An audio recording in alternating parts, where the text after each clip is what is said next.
আগের ভিডিওতে তোমরা দেখেছিলে ডাক্তার আমাকে দিয়েছিল ব্লাড টেস্ট, আর সেই ব্লাড নিয়ে গেছিলো। ফাইনালি আজ কিন্তু সেই রিপোর্ট চলে এসেছে, আর আজই হলো 9:30টায় ডাক্তার দেখানোর ডেট। তাই আমি সকাল সকাল রেডি হয়ে গেছি। রেডি হয়ে দেখো পরীকে উঠাচ্ছি, পরীকে খাইয়ে রেডি করতে হবে, কারণ ওকেও নিয়ে যাব আমার সাথে। কারণ বাড়িতে থাকলে প্রচণ্ড দুষ্টুমি করবে আর মা করে খুঁজে বেড়াবে। তাই দেখো এই দেখো পরীকেও খাইয়ে রেডি করে দিলাম, আর পরী দেখো যাওয়ার জন্য কতটা খুশি। এই দেখো তোমাদের সাথে কথা বলতে বলতে চলে এসেছি ডাক্তারখানায়, আর সাথে এসেছিল তোমাদের দাদা ভাই।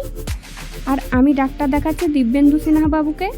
আর এখানে এসে পড়ি প্রথম কিন্তু চুপচাপ ছিল, তারপরে দুষ্টুমি শুরু।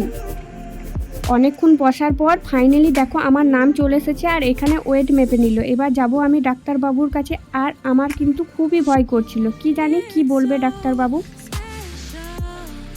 এই দেখো ডাক্তার দেখানো হয়ে গেল, আর তোমাদের দাদাভাই ওষুধের দোকানে ওষুধ আনতে গেল। ততক্ষণ পড়ি আর আমি এখানে দাঁড়িয়ে গল্প করছিলাম। ওকে জিজ্ঞেস করছিলাম, তুমি যে এতক্ষণ আমার সাথে ছিলে, তুমি কি নেবে বলো, চলো বাজার যাব, তোমাকে কিছু কিনে দেবো। ও কী নেবে ওইগুলোই আমাকে বলছিল। আর জানো ডাক্তারবাবু আমাকে আবার ব্লাড টেস্ট দিয়েছে।